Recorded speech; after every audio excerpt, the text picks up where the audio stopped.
Okay, may mudto na usab kanatong tanan Luzon, Visayas, Mindanao. Mayong mudto Philippines, may mudto world, may mudto universe. Ano na punta mga higala, nila atong tulumanon sa kahanginan, CONA, Catechesis on Air. O ako lang gihapon kini ang inyong ubos nga alagad, Reverendo Padre Edwin Academia Acab.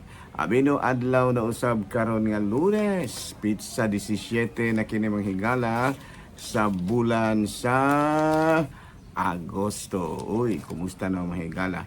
Nang hinaot ako nga ana kamong tanan sa Kapiskay sa Panlawas. Okay, no? So may mudto na kanatong tanan ang hinaot kita nga ana gyud kitang tanan sa Kapiskay sa Panlawas. So kumusta na mahigala, no? Kumusta naman ang atuang mga kaigsuunan, no? Excuse ka din, mga gala, ha? Kumusta naman ang atong mga kaigsuunan nga sa kanunay nagsunod nining atuang programa. Okay, no? So, naadtong nakalabay nga adlaw mga higala kagahapon, no? Gisaulog nato ang fiesta ni Senior San Roque, no? Senior San Roque. No, karong adlaw ang gisaulog nato mga higala Agosto 17. Agosto 17 ang ato ang gisaulugan karon sa iyahang fiesta sigon diri sa ato ang listahan. So padayon lang gihapon kita, no, sa ato ang mga buhatono na ining kamudtuhon o padayon kita sa ato ang mga pangpangalagad, no? Kumusta na mga higala? Nang hinaot kita nga ana kitang tanan sa Kapiskay sa Panlawas. Okay, no? So kumusta naman ang atong mga lay ministers, no, nga kanunay nga nagangalagan sa iyahang mga kapilya. Kumusta na ang atong mga lay ministers nga higala, no? Every Sunday kanunay gyud nga ga-appeal po sa ilahang mga meeting uban sa ilahang kura paroko, no, nga nagkanunay po din taon nga naggiya sa iyahang mga sakop mga lay ministers, no. Kaya nga itong mga lay ministers maluoy ta mga higala, no, pais na kabe ang taon ninyo na inyong mga lay ministers, ha. Uban sa atong mga lay ministers usahay makalimtan in taon sa ilahang mga constituents, no, ilahang ang mga tao nga ilaha bitaw nga giadtuan, no, kanang ilang gibisitahan mga higala usahay makalimtan in taon, usahay mga wala snacks usahay, so pais na kain taon na ninyo, no. Kami mga pare wala pa Ginoo na nahitabo nga wala may pais na ka, pero sa mga lay ministers usahay na in taon luoy kayo higala, no. So na nga ato gyud nga hunaon ang atong mga lay ministers nangalagad usab, no. Unya pasalamatan natug dako ang atong mga lay ministers kay kuan ba na sila naban na sila trabaho gikan sa Lunes hangtod sa Sabado, ang uban kutob sa Biyernes pagka Sabado pahuway gamay, pagka sa mga Sabado sa hapon mag-meeting na pod uban sa Kora Paroko, dayon magmisa, dayon pagka ugma adto sa ilahang tagsa-tagsa ka mga assignments dili in taon na sayon kayo, no. Kinahang kay imbis mo pahuway in taon ng ato mga lay ministers kay tibuok semana sila nga nangalagad wadto pagyud taon sa ilahang tagsa-tagsa ka mga assignments kapoy pud ba yan, no. So muna nga ato yung pasalamatan, ato yung atimanon ang atong mga lay ministers sa ilahang pagbisita sa ilang tagsa-tagsa ka mga assignments. Okay, no. So karong adlaw mga higala ato karon nga gihinumduman ang lain na pong patron sa Katolikong simbahan usa kini sa kababayan mga higala si Saint Clare Montefalco, no, si Saint Clare of Montefalco, no. Unya na membro kini siya sa mga Franciscan at tertiaries, unya matud pa nakapangalagad gyud usab kini, no, si Saint Clare of Montefalco. So nagasama kang Saint Clare, mugahin gyud kitang panahon sa pagpangalagad, pangayoon nato sa Dios nga mamahimo kitang takos aron gyud usab nga makita, no, ang si Kristo diha sa atong isig katawo, diha sa atong kinasing-kasing nga pagpangalagad. Sama kang sa atong Saint of the Day karon mao si Saint Clare of Monte Falco. Hala no, padayon ta mga higala sa atuang nga mga buhatono ni ining kamuntuhon. Abino ari na ta mga higala sa atuang nga CBCP News, balitang simbahanon ni ining kamuntuhon.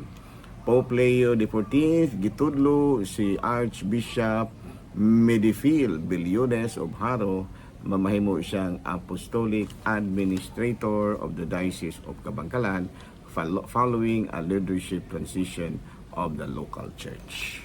Balita mga higala gikan sa Vatican, Pope chooses theme on AI and war for World Day of Peace 2027. Disarming technology, serving peace, politics as preventive responsibility. Mga katong higala no, ang atong balitang simbahanon ni ining kamuntuhon ug padayon kita sa ato ang mga game buhaton. Abi na ari na ta magigala no sa ato ang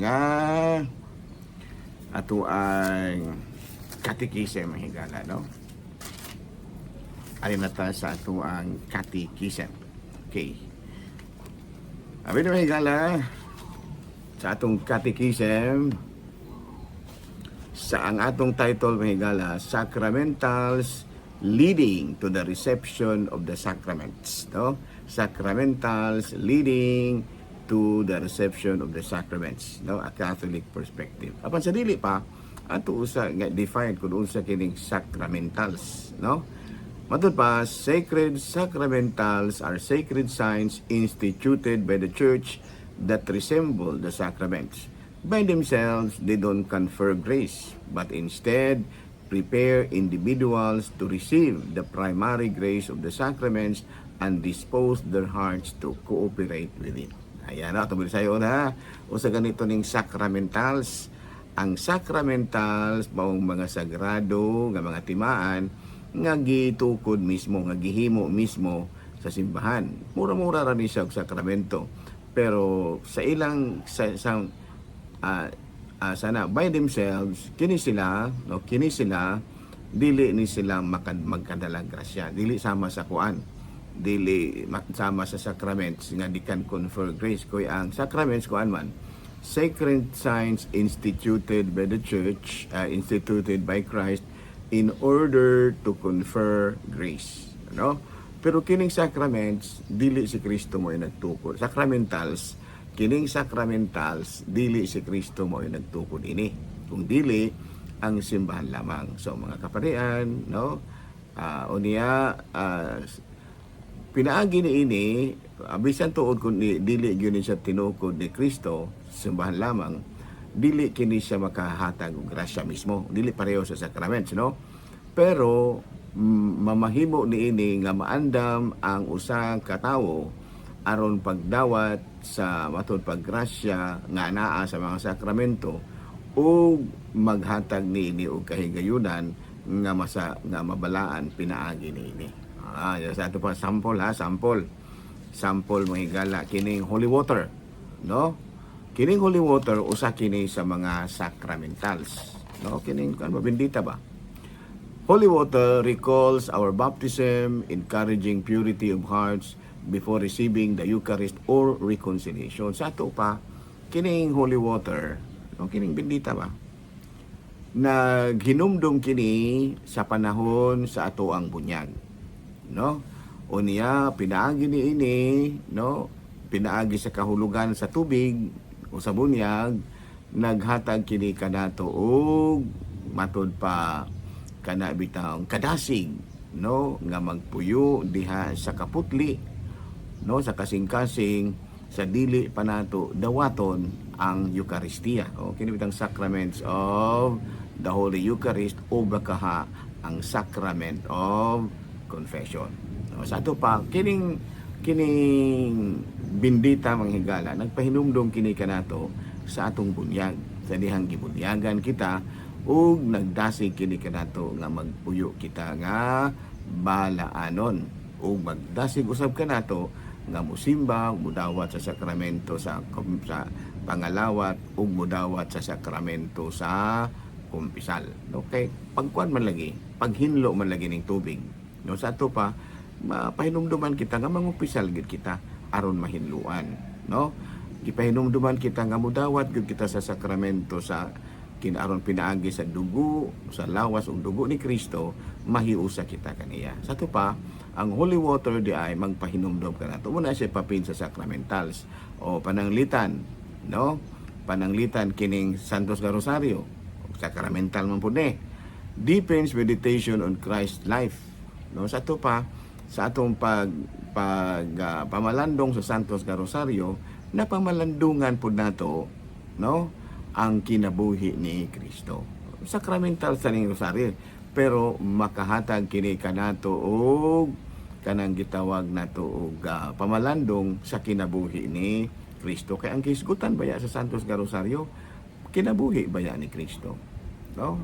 Gikan sa iyang pagkatao hangtod sa iyahang pagpasakit, hangtod sa iyang pagkabanhaw, ug hangtod nga atuan na siya sa langit, no? Nahimo siyang kahayag sa katauhan. Sa to pa, ang Santos nga Rosario, kuan kini siya sacramentals, pero kung ato kini pamalandungan, makapahinumdom kini kanato sa kining gitawag na kinabuhi ni Kristo, ug maghatag kanato og matud pa kining aktibo nga pag-ambit nga pag-apil sa Santos nga Misa.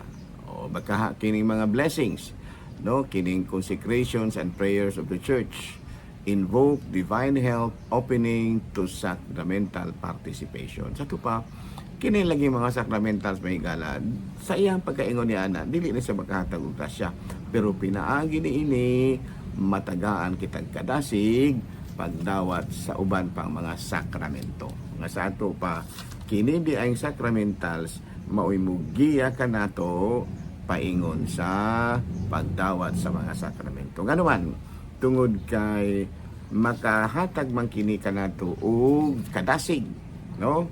Sa pagdebosyon sa mga sakramento, no? Klaro, no? Unya ma-dispose ang atong kalag sa matud pa malikay ang atong kalag sa uban nga mga kini bitawng mga distractions, no? Kana bitawng mga kasamok nga dinala sa kinabuhing kalibutan. Doon naman yung mga kasamok nga madala tungod sa kinabuhing kalibutan, no? Pinaanggi sa atong pagdawat sa mga sacramentals ug mga grasya nga mabungahon. O pananglitan, nagrosaryo ka, o makuan ka, kining nagnubina ka, malayo ka sa kinibitaw nga kasamok sa kalibutan, kay maka-devote man ka, ma-dispose man ang imong kaugalingon. Ano, no? O pananglitan, magkuan ka, mag-pilgrimage ka, o makuan, matabangan ka, nga mapamalandungan gini mo, mapalayo ka sa bisan unsa nga mga kalihukan nga maoy makapabalda sa imong pagpuyo nga Kristohanon. Sama pananglit sa recollections, kanang recollections, sacramentals gihapon na. No, kanang bitong mga gipanghimo kanang fiesta. Kanang fiesta, celebration nato fiesta, sacramentals gihapon na. Pero it will lead us to a deeper faith to Jesus and to receive the many sacraments, no? Panahon sa fiesta, sa may nahitabo, daghan kayong magbunyagan, daghan kayong daghan kayong manimba, mga lawat, o pinaagi sa fiesta. In other words, kining mga sacramentals nga himo sa simbahan, maoy usas sa mga dakong paagi aron nga kitang mga katawhan makadawat yun sa mga sakramento. Klaro na lang. So muna, no, nga kanang kamahing pamista, no, sacramental man na. Kanang fiesta, sacramentals na. Kanang Station of the Cross, sacramentals na. Magrosaryo ka, magnovena ka, kung daghan pang uban, no, magpilgrimage ka, maadto ka sa simala, no, magdebosyon ka sa Mahal nga Birhen. Kanang pagdebosyon sa Mahal nga Birhen, sacramentals gihapon na siya, no? Pero makalid na to Kristo. Kino na ba giingon nga to Jesus through Mary. Klaro ha. So kanang uban nga mga laing pagtuo ilang gipagsaway ang ato mga sacramentals kay wa man gud nila masabti. Pananglitan ka ng sign of the cross, sacramentals ba na, pero makaabri ka na sa atong kasing-kasing ug una-una aron nga mailhan nato, no, ang tulo ka persona sa usa ka Dios nga diin kita giluwas ni Kristo pinaagi sa iyang krus. Sacramentals na. Nunya unsa may kanang gitawag natong lambigita na it will lead us to the sacrament of confession. O baka it will lead us to the Holy Sacrament of the Mass. Ingon ani ana. So kanang mga lain nga mga pagtulunan medyo sawayon niya ang ato mga sacramentals kay wa malagi sa lamasayon nga pinaagi sa mga sacramentals mas sayon kayo alang kanato ang pagdawat sa mga sakramento aron ang pagdawat sa mga grasyang makasantos. Okay? Okay na ta? O, sa tinda na sa takuto ha. Ako rin hapon kini yung ubos nga alagad. Reverendo Padre Edwin Academia Akaw, manabilit no sab kaninyo ug manalangin kanato ang Dios nga makaagahom sa tanan, Amahan, Anak, Espiritu Santo. Good noon, Pilipinas.